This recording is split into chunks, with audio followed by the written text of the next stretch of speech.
नमस्कार प्यारे साथियों। आप सभी का स्वागत है हमारे अपने प्लेटफॉर्म पर जिसका नाम है एसी है। ठीक है। बात करने वाले हैं आज की हम इस क्लास में ज्वालामुखी के बारे में। जैसा कि आप लोगों को पता होगा कि कल की क्लास में हमने पढ़ा था ज्वालामुखी को।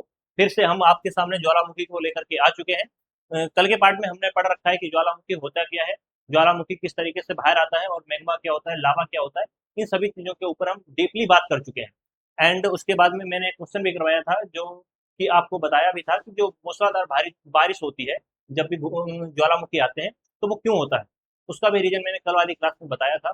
अगर आप इस वाली क्लास को देखने आए हैं तो उससे पहले अगर कल वाली वीडियो को आपने नहीं देखा है तो उस कल वाली वीडियो को आप देख करके आइए, उसके बाद ही इस वीडियो को देखना, क्योंकि ये पार्ट टू रहने वाले हैं। अपनी जो ज्वालामुखी का जो कंसेप्ट है उसकी पार्ट टू है। तो इसी को शुरू करेंगे आज की हम वीडियो में। तो आप लोग बने रहिएगा पूरी क्लास में। और हाँ, नोटबुक और जो पेन, जैसा कि हमारी क्लास का मोटिव है कि आप लोग कभी भी आए तो नोटबुक के साथ में आना, क्योंकि अगर नोटबुक के साथ आप नोट्स साथ में बनाएंगे तो उससे आपको प्रॉब्लम नहीं होगी, आपको कभी नींद नहीं आएगी पढ़ते टाइम। अगर आप उसको मूवी की तरह देखेंगे तो हो सकता है आप मूवी की तरह देखते रह जाएं और आप सो जाएंगे और क्लास चलती रह जाएगी। तो इसीलिए आपको एक चेयर पर बैठ जाना है और अपनी नोटबुक के साथ में लग जाना है पूरी क्लास में। ठीक है। ठीक है, आज के कंसेप्ट को बात करने वाले हैं कि ज्वालामुखी के बारे में। तो आगे बढ़ते हैं। देखो यहाँ पर क्या है कि ज्वालामुखी होता किस तरीके का है। देखिए इस तरीके से क्या होता है, मैग्मा निकलता है। अगर हम बात करते हैं, देखिए इस तरीके से जो होता है अपना ज्वालामुखी जब फटता है तो मैग्मा बाहर निकल करके आता है। तो यहाँ पर ये जो क्लासे हैं वो जो यहाँ पर ये जो फूट रहा है ये ज्वालामुखी है। ठीक है। इस ज्वालामुखी की जो, देखिए दोबारा से देख लीजिए, यहाँ पर ये क्या है, निकल रहा है, इसको बोलते हैं मैग्मा। इसको बोलते हैं, ठीक है, इसको बोलते हैं मैग्मा। जो कि बाहर निकल रहा है उसको लावा बन जाता है, और जो अंदर है उसको मैग्मा के नाम से जानते हैं। आगे की बात करते हैं अगर, ठीक है। अब देखिए जो अपना कंसेप्ट है, कल हम पढ़ चुके थे ज्वालामुखी, तो आज जो ज्वालामुखी है उसकी बात करते हैं। यानी कि ज्वालामुखी क्रिया के द्वारा,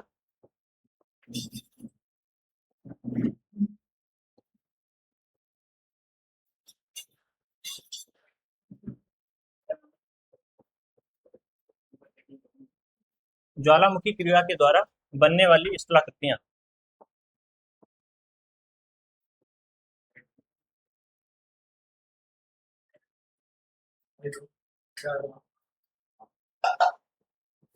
तो ज्वालामुखी के द्वारा जो बनने वाली स्थलाकृतियां होती हैं उनके बारे में बात करने वाले हैं।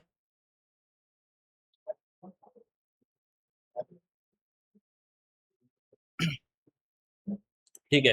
तो यहाँ पर जो बात करते हैं ज्वालामुखी के द्वारा जो बनने वाली क्रियाएं होती हैं, जो स्थलाकृतियां होती है, स्थलाकृतियां दो तरीके की होती हैं। ठीक है। दो तरीके की होती हैं, कौन कौन सी। एक तो होती है अंतर, ठीक है, जो अंतर्मुखी, अंतर्मुखी। एक होता है बहिर्मुखी, बहिर्मुखी। तो एक होता है अंतर्मुखी स्थलाकृतियां,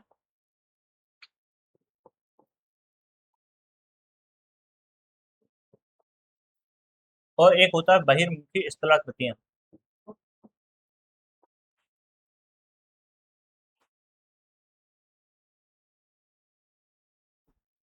देखो अंतर्मुखी स्थलाकृतियों की अगर बात करते हैं, जो जब ज्वालामुखी फटता है तो उसके अंदर जो बनती है उनको अंतर्मुखी स्थलाकृतियां बोलते हैं, और जो बाहर की तरफ बनती है उनको बोलते हैं बाहिर्मुखी स्थलाकृतियां। यहाँ पर एक फिगर बनाते हैं।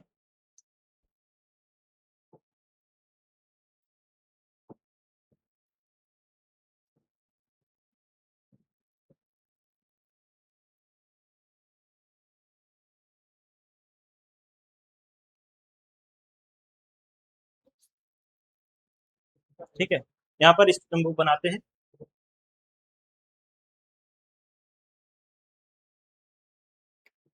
ठीक है। तो यहाँ पर देखिए, यहाँ पर जो बना हुआ है इसको बोलते हैं मैग्मा चेम्बर। ये है मैग्मा, इसको बोलते हैं मैग्मा चेम्बर। तो अपना जो मैग्मा चेम्बर होता है यहाँ पर जो भरा हुआ है इसको बोलते हैं मैग्मा।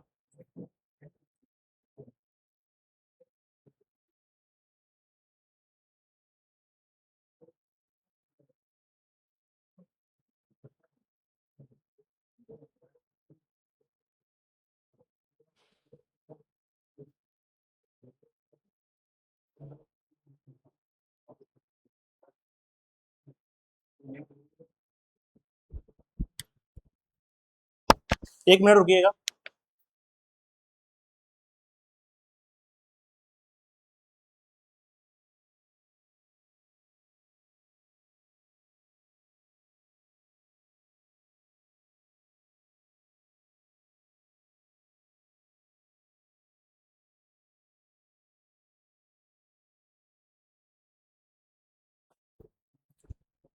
वॉइस आ रहे हैं ना क्लियर? ओके। तो यहाँ पर ये जो अपना नीचे वाला पार्ट है, यहाँ पर क्या हुआ है, इसको बोलते हैं दुर्बलता मंडल।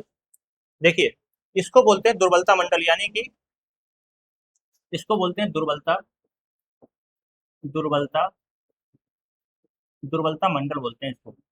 यानी कि जो दुर्बलता मंडल होता है, यहाँ पर क्या होता है, मैग्मा अपना भरा हुआ होता है, जो चट्टाने होती है पिघली अवस्था में होती हैं। चट्टाने चट्टाने पिघली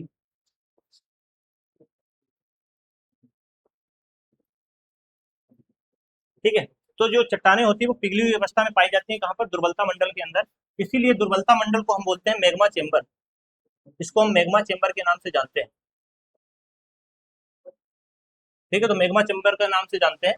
तो यहाँ पर क्या होता है, कुछ स्थलाकृतियां होती हैं।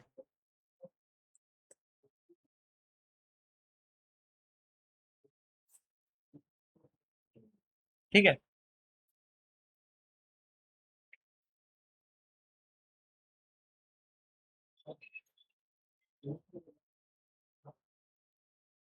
ठीक है। अब जैसा कि हमने बताया था, यहाँ पर जो ज्वालामुखी द्वारा बनती हैं जो स्थलाकृतियां, उनमें दो होती हैं, अंतर्मुखी होती है स्थलाकृति और बहिर्मुखी स्थलाकृति होती है। अंतर्मुखी में क्या होता है, जो अंदर बनती है, यानी कि अंदर के बारे में देखते हैं यहाँ पर। तो ये जो फिगर है अपना, जो दुर्बलता मंडल से क्या हो रहा है, यहाँ से जो अपना मैग्मा होता है, दुर्बलता मंडल से जो मैग्मा होता है, ऊपर की ओर प्रेशर मारता है। प्रेशर यानी कि ऊपर की ओर जाता है, ऊपर की ओर जब जाता है और इस तरीके से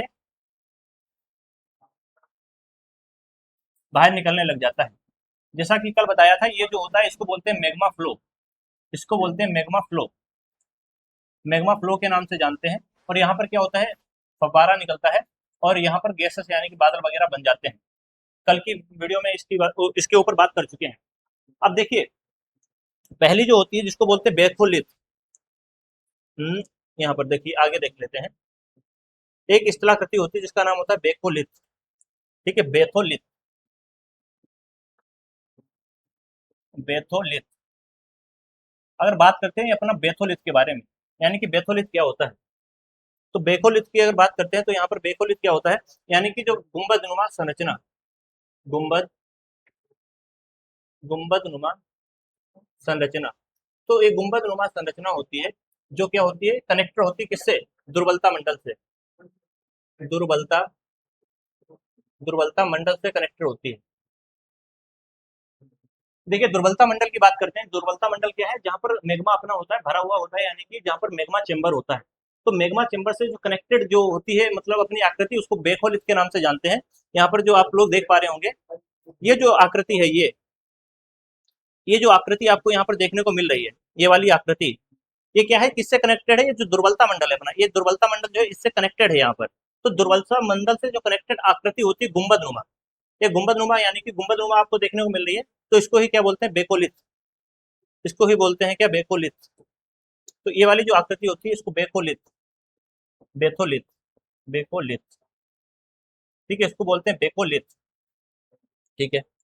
अब यहाँ पर बेकोलिथ हो गया। आगे बात करते हैं, एक तो क्या हो गया, बेथोलिथ। अब बात करते हैं यहाँ पर बेकोलिथ के बाद में अपनी जो सेकंड नंबर पर आती है, बेकोलिथ हो गया। एक तो होता है फेकोलिथ।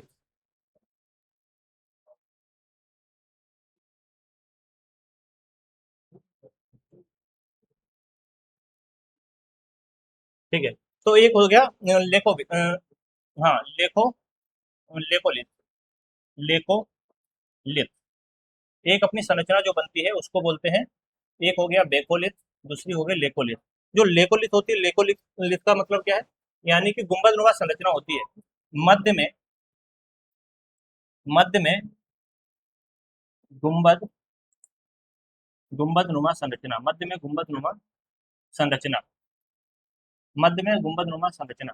अब देखो, यहाँ पर बात करते हैं गुंबदनुमा संरचना की। तो अगर दिख रहा है ना आप लोगों को, ठीक है। तो यहाँ पर देखिए, जो यहाँ से मान लेते हैं इस तरीके से, ये जो आकृति है, ये गुंबदनुमा आकृति है। बट आप लोग यहाँ पर देख पा रहे होंगे ये किससे कनेक्टेड नहीं है, दुर्बलता मंडल से कनेक्टेड नहीं है। दुर्बलता मंडल से अगर कनेक्टेड होगी तो बेथोलित हो जाएगी। अगर ये दुर्बलता मंडल से कनेक्टेड नहीं है लेकिन गुंबदनुमा है, तो इसको ही हम क्या बोल देते हैं, इसको ही हम लेकोलिथ के नाम से जानते हैं। इसको ही हम लेकोलिथ, लेकोलिथ के नाम से जानते हैं। इसको ही हम लेकोलिथ के नाम से जानते हैं। इसको क्या बोलते हैं, लेकोलिथ। ठीक है, अब आगे देख लेते हैं। एक जो अपनी तीसरी आती है जिसको बोलते हैं, जो अपनी तीसरी आती है, एक तीसरी जो थर्ड होती है, थर्ड को बोलते हैं लेपोलिथ। लेपोलिथ। एक होती है लेपोलिथ, लेपोलिथ हो गया। एक नंबर 4 पर एक आकृति आती है जिसको हम बोलते हैं फेकोलिथ, फेकोलिथ। एक नंबर 5 पर आती है जिसको बोलते हैं हम डाइक। अब यहाँ पर लिख लेते हैं इनकी फुल फॉर्म को, उसके बाद आपको समझाते हैं कहाँ पर क्या चीज होती है। जो अपना लेपोलिथ होता है, लेपोलिथ होता है तस्करी नुमा, तस्करी नुमा संरचना, तस्करी नुमा संरचना होती है। अब देखिए तस्करी नुमा संरचना हो गई, और हाँ,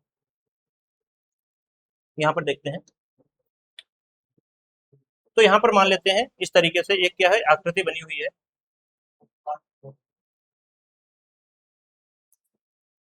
इस तरीके से यहाँ पर आप लोग आकृति देख पा रहे होंगे।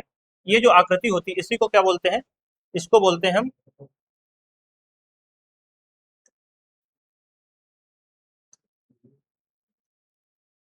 यहाँ पर इस आकृति को लेपोलिथ, तो इसको लेपोलिथ के नाम से जानते हैं, लेपोलिथ। ये जो होती है लेपोलिथ के नाम से इसको जानते हैं। ये जो संरचना होती है इसको लेपोलिथ के नाम से जानते हैं। अगर हम बात करते हैं फेकोलिथ के बारे में,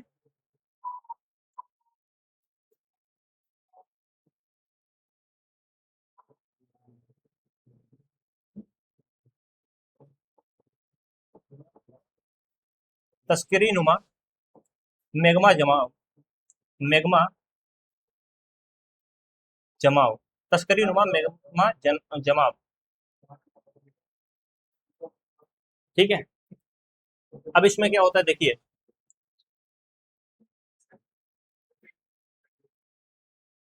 हाँ, अब ये जो अपनी संरचना आप लोग देख पा रहे होंगे, एक तो अपनी होगी जो दुर्बलता मंडल से कनेक्टेड होती है, इसको बोलते हैं हम बेकोलिथ। और जो दुर्बलता मंडल से कनेक्टेड नहीं होती लेकिन गुंबद नुमा होती है उसको हम लेकोलिथ के नाम से जानते हैं। और अगर बात करते हैं तस्करी नुमा बनी हुई है तो इसको लेपोलिथ के नाम से जानते हैं। बट अगर क्या होता है, कोई संरचना इस तरीके की हो, इस तरीके से कोई संरचना हो, तो इस तरीके की जो संरचना होती है इसको क्या बोलते हैं, तो इसको बोलते हैं, इसको जो बोलते हैं इसको बोलते हैं फेकोलिथ। ठीक है, इसको फेकोलिथ के नाम से जानते हैं। ये जो संरचना होती है इसको फेकोलिथ, फेकोलिथ, इसको फेकोलिथ के नाम से जानते हैं।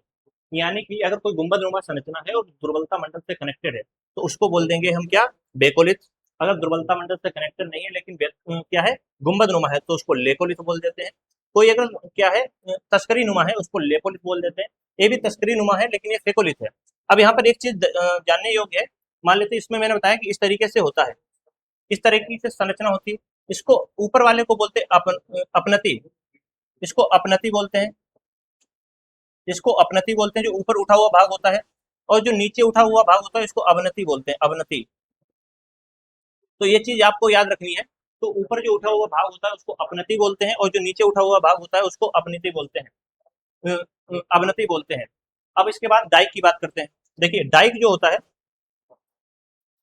अब जो डाइक होता है, तो डाइक की बात करते हैं, तो ये क्या होता है, मेग्मा का लंबवत जमाव, मेग्मा का, मेग्मा का लंबवत, लंबवत जमाव। तो मेग्मा का लंबवत जमाव, जमाव की बात करते हैं, तो यहाँ पर देखिए, अगर क्या हो इस तरीके से, ठीक है, अगर मान लेते हैं यहीं पर क्या है, कोई एक संरचना है जो कि ऊपर की ओर लंबवत है, तो ये ऊपर की ओर लंबवत जो संरचना होती है इसको हम क्या बोलते हैं, डाइक। इसी का नाम जो होता है इसको हम डाइक के नाम से जानते हैं, इसको हम डाइक के नाम से जानते हैं। ठीक है, अब यहाँ पर बात करते हैं। देखिए, हमारे पास फिगर होगा शायद, हम फिगर्स के माध्यम से आपको समझाने की कोशिश करेंगे। फिगर नहीं है यहाँ पर, कोई बात नहीं है। ठीक है, यहाँ पर चलो कोई बात नहीं, फिगर नहीं है, कोई बात नहीं। अब बात करते हैं नंबर 6 की। तो नंबर 6 पर क्या आता है? नंबर 6 पर आता है सेल। एक आता है सेल, एक होता है सेल और एक होता है जिसको बोलते हैं सीट। सील होता है और सीट होता है। सील और सीट की बात करते हैं तो सील में क्या होता है? जो सील होता है वो क्या होता है? क्षैतिनुमा संरचना होती है, यानी कि मैग्मा का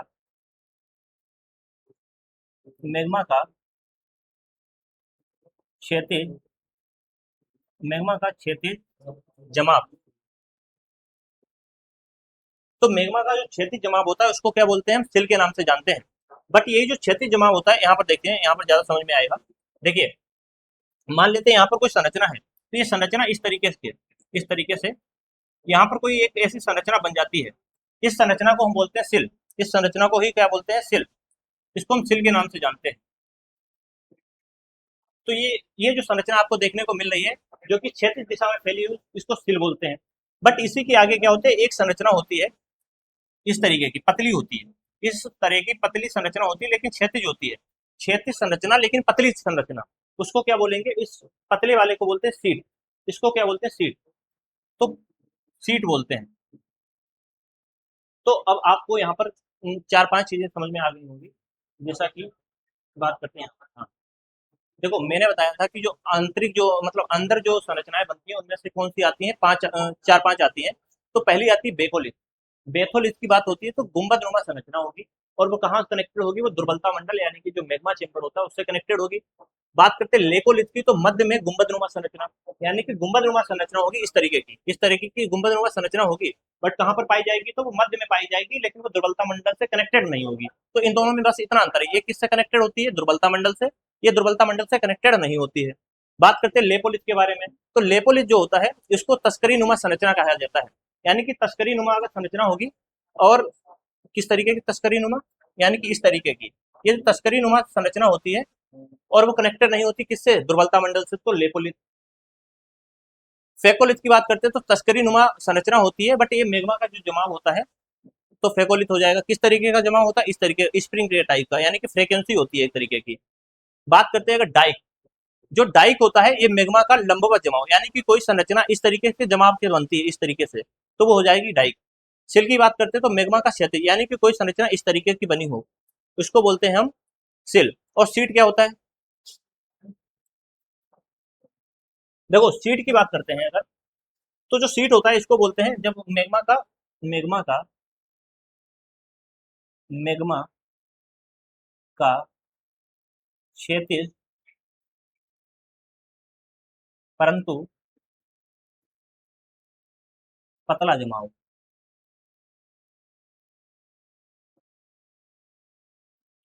ठीक है, तो इस तरीके की ये चीजें होती हैं, आप लोग देख सकते हैं। यहाँ पर इन चीजों को इरेज कर रहे हैं और आप लोग स्क्रीनशॉट ले सकते हैं यहाँ पर।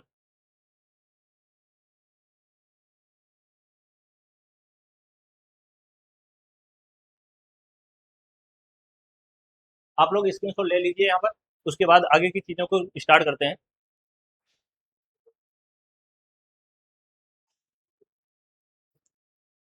ठीक है, हो गया ना? ठीक है, आगे बढ़ते हैं अब।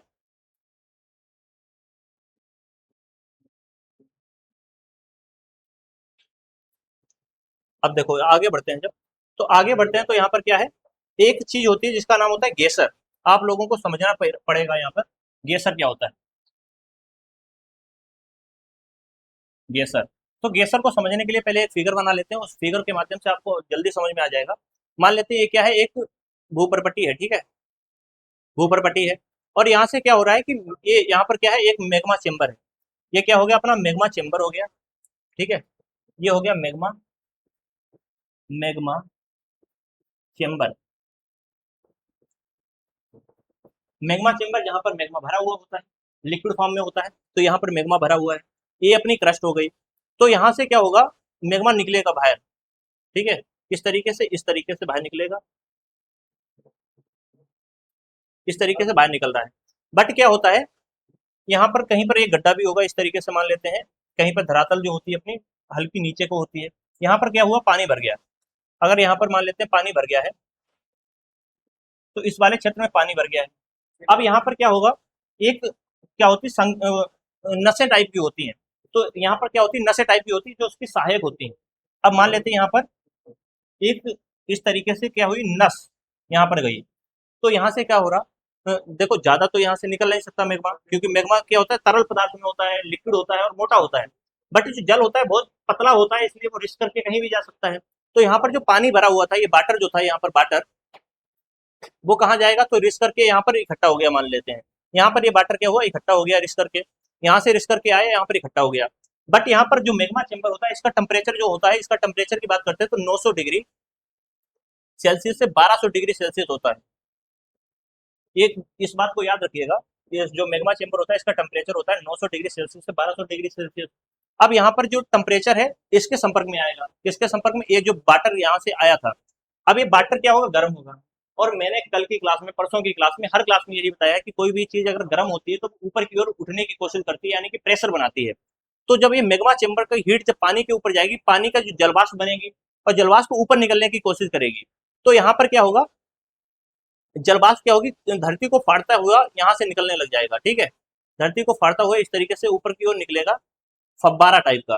तो ये जो फब्बारा टाइप का होता है, फब्बारा, तो ये फब्बारा टाइप का जो होता है, इसी को गेसर के नाम से जानते हैं, ठीक है। तो क्या हुआ कि जो अपनी क्या हुई धरातल है, मैग्मा चेंबर से क्या होता है, मैग्मा निकलता है। बट मैग्मा जो होता है, जब पानी के संपर्क में आता है, पानी गर्म होता है, पानी जलवाष्प में परिवर्तित होता है। तो ठीक है, सॉरी।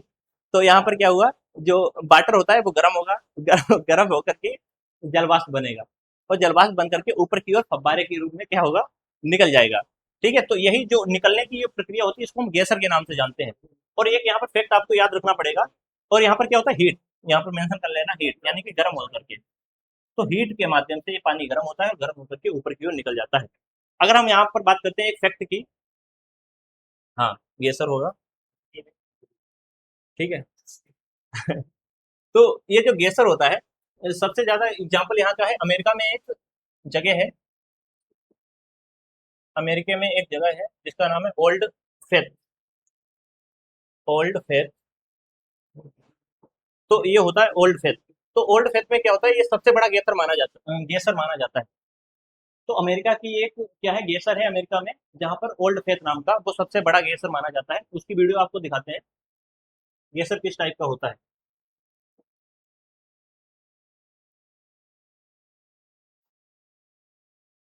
तो गेसर क्या होता है, जहां से मैंने बोला कि जो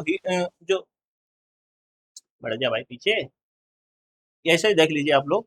तो इस, ठीक है, तो इस तरीके से क्या होता है, जब जल वाष्प क्या होती है, ऊपर की ओर निकलती है हाई पावर में, मतलब हाई प्रेशर के साथ ऊपर की ओर जब बढ़ती है, इसी को गेसर के नाम से जाना जाता है, ठीक है। बंद हो जा भाई।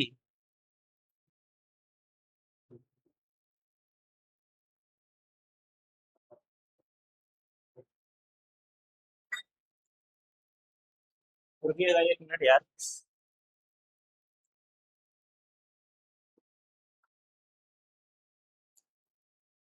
क्या हुआ, रोको रोको वहीं से, रोक दो अब, रुको काम करने लग गया, एक मिनट।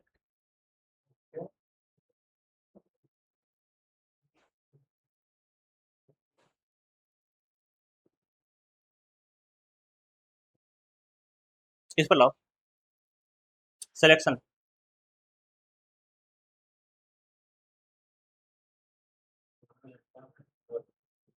कोई बात नहीं, तुम उस पर लेकर आओ।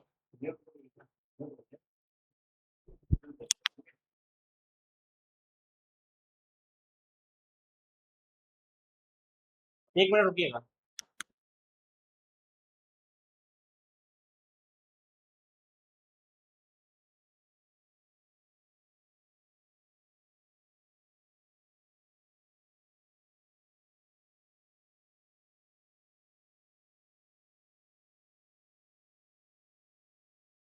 आप लोग तब तक गेसर का मजा लीजिए, क्योंकि यहाँ पर क्या हुआ है, सिस्टम हैंग कर गया है।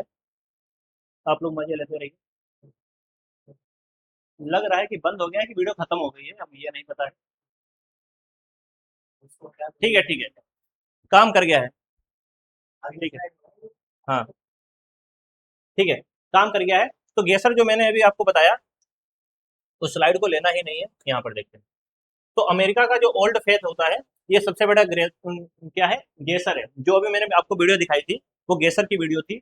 और मैंने वही बताया है कि जब जो वाटर होता है, ये जो वाटर होता है, जब हीट मतलब इसको मिलती है और ये गर्म होकर के जलवाष्प बनता है और ये धरती को फाड़ते हुए ऊपर की ओर फव्वारे के रूप में निकलता है, इसी को गेसर के नाम से जानते हैं। तो गेसर कंसेप्ट आपको समझ में आ गया होगा, आई थॉट। अगर हम आगे की बात करते हैं, इसका नाम क्या है, yellow stone, yellow stone national park, yellow stone, yellow stone national park, yellow stone national park. तो जो एलोफेथ जो होता है, एलोफेथ, इसको ही बोलते हैं येलो स्टोन नेशनल पार्क, यानी कि एलोफेथ गेसर। तो गेसर, एलोफेथ गेसर कहाँ पर, अगर क्वेश्चन पूछा जाता है कि एलोफेथ जो गेसर है वो कहाँ पर पाया जाता है, तो अमेरिका के अंदर पाया जाता है, जो कि सबसे बड़ा गेसर है। ठीक है, आगे की अगर बात करते हैं, ठीक है, अब आगे कुछ फैक्ट हैं, उनके ऊपर भी बात कर लेते हैं, किस ज्वालामुखी के बारे में। अब देखिए, जो अपने ज्वालामुखी होते हैं, ज्वालामुखी, अपने ज्वालामुखी जो होते हैं वो होते हैं तीन तरह के। ज्वालामुखी होते हैं तीन तरीके के। एक तो अपना होता है सक्रिय ज्वालामुखी, यानी कि एक्टिव वॉल्केनो, सक्रिय ज्वालामुखी। दूसरा जो होता है अपना सुप्त, सुप्त ज्वालामुखी। ठीक है, और नंबर थर्ड की बात करते हैं, नंबर थर्ड पर आता है शांत। एक होता है शांत, शांत ज्वालामुखी। अब इनके ऊपर बात कर लेते हैं कि ये तीनों होते क्या है। देखो, सक्रिय जो ज्वालामुखी होता है, इसका मतलब होता है इसमें से कुछ ना कुछ निकलता रहेगा लगातार, यानी कि ये कभी भी शांत नहीं बैठते हैं। इनमें से कोई कहीं गैस निकलती रहेगी, जलवाष्प निकलेगा, सल्फर डाइऑक्साइड निकलती रहेगी, और उसी के साथ कभी मैग्मा बाहर निकल आ जाएगा, कभी वाटर आ जाता है। तो ये सभी चीजें लगातार निकलती रहती है, यानी कि हर टाइम के पीरियड के बाद में। तो उसको बोलते हैं सक्रिय ज्वालामुखी। अगर बात करते हैं सुप्त ज्वालामुखी, सुप्त ज्वालामुखी का मतलब है ये शांत होते हैं, बट ये इनका टाइमिंग पता नहीं होती कब ये फट जाए। यानी कि सबसे खतरनाक जो ज्वालामुखी होते हैं वो सुप्त ज्वालामुखी होते हैं। इनमें क्या होता है कि चीजें कभी फट सकती हैं, यानी कि पहले तो ये शांत रहेंगे, बट कभी भी इनमें क्या हो सकती है, एक्टिविटी हो सकती है। शांत ज्वालामुखी यानी कि ऐसे ज्वालामुखी होते हैं जो हमेशा के लिए शांत हो चुके हैं, यानी कि जो उनका जो बेंट होता है, बेंट भी क्या होता है, भर गया। बेंट हमने बताया था क्या होता है, जब ज्वालामुखी ऊपर की ओर निकलता है, जिस गली से निकल करके आता है, इस गली को ही बोलते हैं बेंट। तो याद रखिएगा, तो बेंट जब क्या होती है, यहाँ पर क्या हुआ, चट्टाने आ गई हैं, हर चीज हो गई है, तो यहाँ से ज्वालामुखी फटने का कोई रीजन नहीं बनता है। इस कारण से जो शांत ज्वालामुखी होते हैं, इनमें कोई भी क्या होता है, सक्रियता नहीं होती है। तो ये तीन तरीके के होते हैं। जैसे कि अपने यहाँ जो दक्कन का पठार है भारत का, वो भी क्या है, शांत ज्वालामुखी है। उसके नीचे क्या है कि चट्टाने वगैरह बन चुकी हैं, इसलिए वहां पर कभी भी अब ज्वालामुखी नहीं फटेगा। आगे की बात करते हैं। तो देखिए यहाँ पर है क्या है, प्रसुप्त ज्वालामुखी, यानी कि जिसको हम बोलते हैं सक्रिय ज्वालामुखी। इसकी परिभाषा क्या होती है, काफी समय से उद्गार नहीं नहीं नहीं सॉरी, ये रहा सक्रिय ज्वालामुखी। ठीक, अब देखो, सक्रिय ज्वालामुखी मैंने अभी बताया था, जिससे निरंतर गैसें, धुआं, राख एवं लावा निकलता रहता है, वो होते हैं सक्रिय ज्वालामुखी।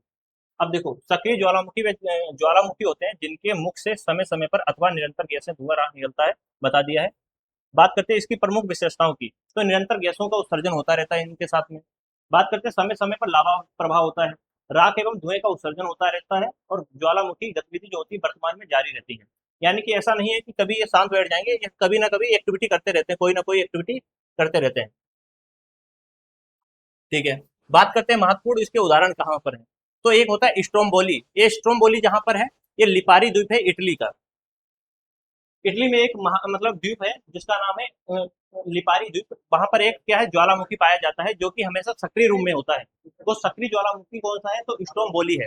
तो याद रखना, पूछा जा सकता है कि इटली का वो कौन सा सक्रिय ज्वालामुखी है जो हमेशा एक्टिव रहता है, तो वो होता है स्ट्रोम्बोली। अगर बात करते हैं भूमध्य सागर क्षेत्र में होता है, यानी कि ये जो अपना क्षेत्र है, ये वाला,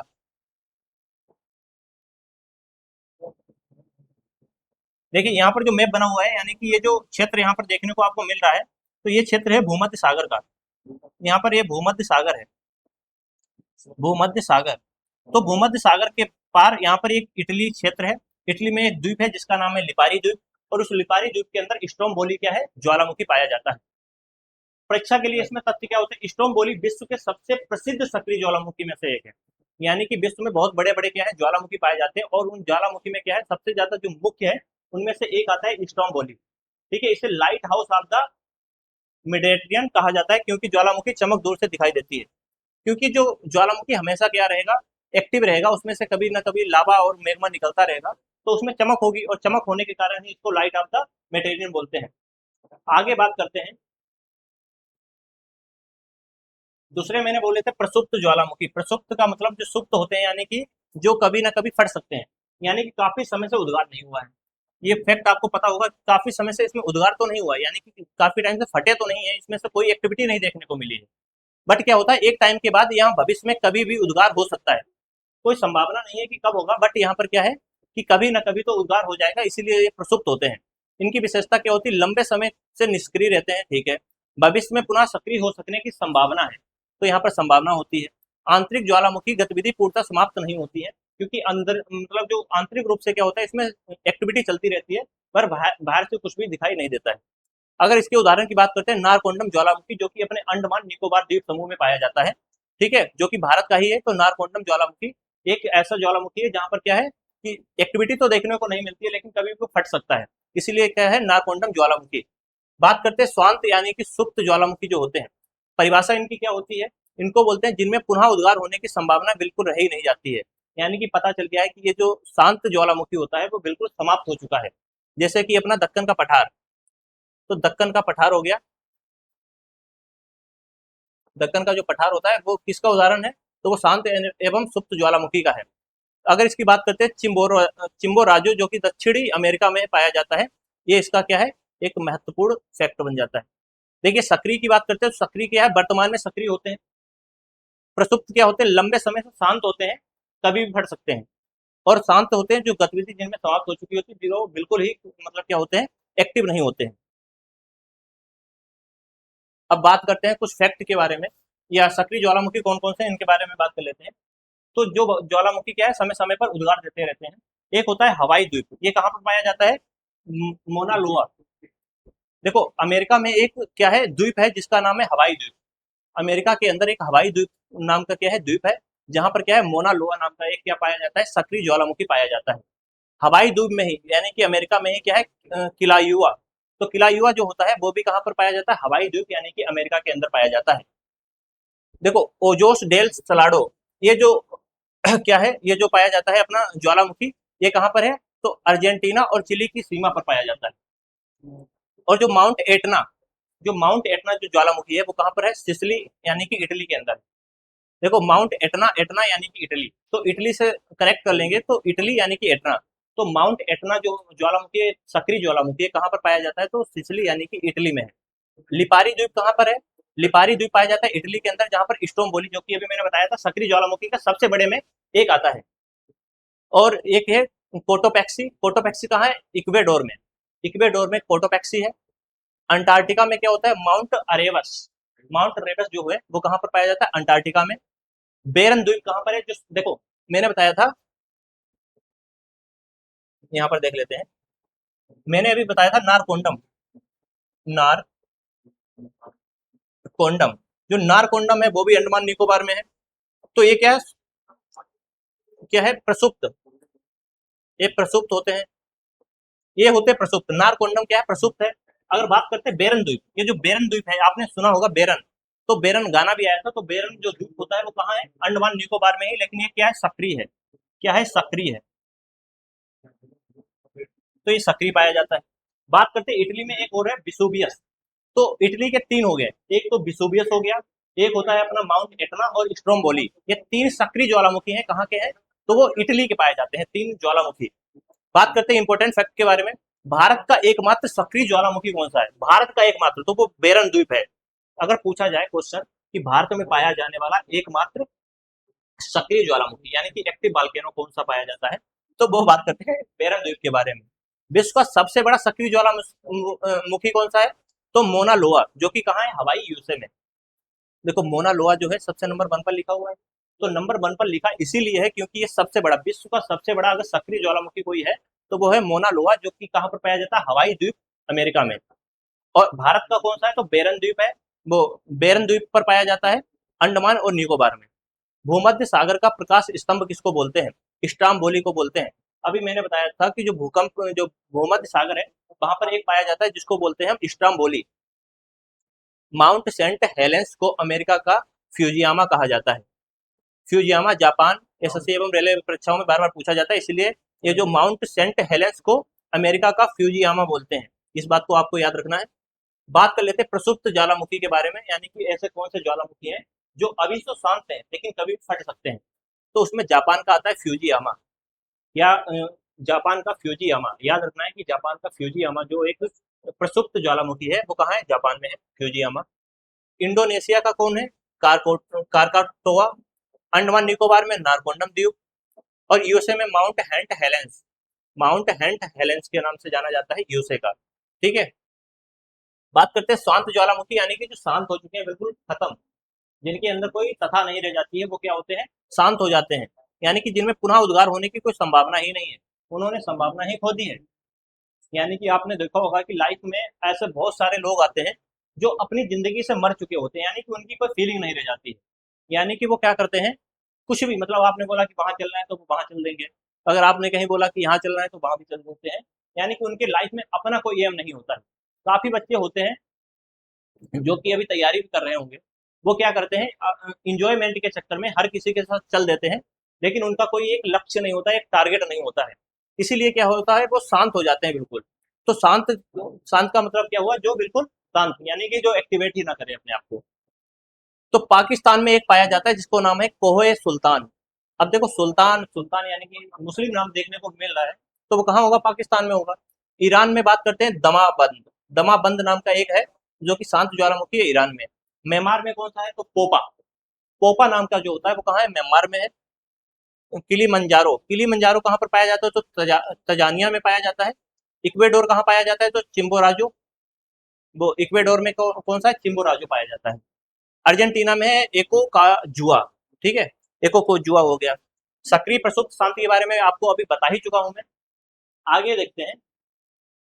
ठीक है, जो अन्य महत्वपूर्ण है, देखो संसार का सर्वाधिक सक्रिय ज्वालामुखी मैंने अभी बताया था कौन सा होता है, तो वो किलायूजा अमेरिका के हवाई द्वीप में पाया जाता है। आकार की दृष्टि से पृथ्वी पर सबसे बड़ा सक्रिय ज्वालामुखी तो कौन सा है, मीना लोआ, यानी कि मुआना लो। विश्व का सबसे ऊंचा सक्रिय ज्वालामुखी ओजोस डेल है। ठीक है, ये जो फैक्ट मैंने यहाँ पर लिख रखे हैं, आपको क्या करना है, इन फैक्ट्स को एक बार रिवाइज कर लेना है। ठीक है, रिवाइज कर लेना है, मैंने क्लास में आपको पढ़ा ही चुका हूँ मैं, तो इन चीज़ों को आपको एक बार रिवाइज कर लेना है। इनका एक स्क्रीनशॉट आप ले सकते हैं, और स्क्रीनशॉट लेने के बाद आप घर पे इसको क्या करेंगे, ट्राई करेंगे। यहाँ पर इंपॉर्टेंट फैक्ट दे रखे हैं जो कि एसएससी और रेलवे में ज़्यादातर पूछे जा चुके हैं, उनसे रिलेटेड। ठीक है, और इसी के साथ आज की क्लास को हम करेंगे एंड।